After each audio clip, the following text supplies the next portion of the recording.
சற்று முன் கிடைக்கப்பெற்ற மிக மிக முக்கியமான செய்தி ஒன்று வெளியாகி உள்ளது. திராவிட முன்னேற்றக் கழகத்தின் ஆட்சி 2026இல் நிச்சயமாக மாற்றப்படும், எதிர்க்கட்சி அந்தஸ்தை கூட இழக்க நேரிடும் என்ற தகவல் தற்பொழுது கிடைக்கப்பெற்றுள்ளது.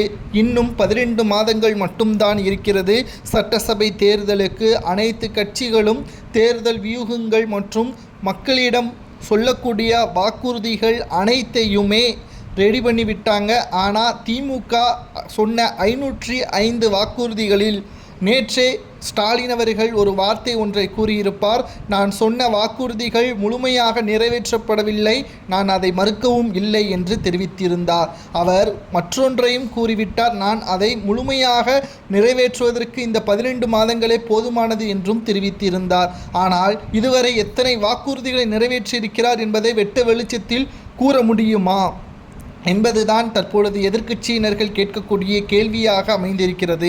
அரசு ஊழியர்களுக்கு செய்த துரோகம், மேலும் குறிப்பாக வேலையின்மையின் பாதிக்கப்பட்ட இளைஞர்களுக்கு வேலைவாய்ப்பை 3 லட்சத்திற்கு மேல் அதிகமாக நான் ஆட்சிக்கு வந்தால் கொடுப்பேன் என்று கூறி தற்பொழுது கடைசியாக டிஎன்பிஎஸ்சியில் 3945 4000 வேலைவாய்ப்புகள் கூட கொடுக்க முடியாத ஆட்சியாகத்தான் திமுக ஆட்சி இருப்பதை மக்களிடம் எதிர்க்கட்சி தலைவர் எடப்பாடி பழனிசாமி அவர்கள் கூறியிருக்கிறார். மிகப்பெரிய ஒரு பயம் ஸ்டாலினுக்கு என்னவென்றால், சொன்ன வாக்குறுதியையும் காப்பாற்ற முடியவில்லை. திமுகவின் மூத்த அமைச்சர்களும் தற்பொழுது காலை வாரிவிட்டார்கள். அவ்வப்போது அவப்பெயரிலும் அவ்வப்போது வழக்குகளிலும் சிக்கிக் கொண்டிருக்கிறார்கள். இறுதியாக எதிர்க்கட்சியான அதிமுக மிக பலமான ஒரு கூட்டணியை அமைத்துவிட்டது. தமிழக வெற்றி கழகமும் அதிமுகவுடன் இணைத்து விட்டால் நிச்சயம் திமுகவின் ஆட்சி கலைக்கப்படுவது உறுதிதான், நாம் ஆணித்தரமாக கூறலாம். ஏனென்றால் இதுவரை திமுக 2வது முறை அரியணை ஏறியது கிடையாது. ஆனால் அதிமுக 2வது முறை ஆட்சியை கைப்பற்றி இருக்கிறது.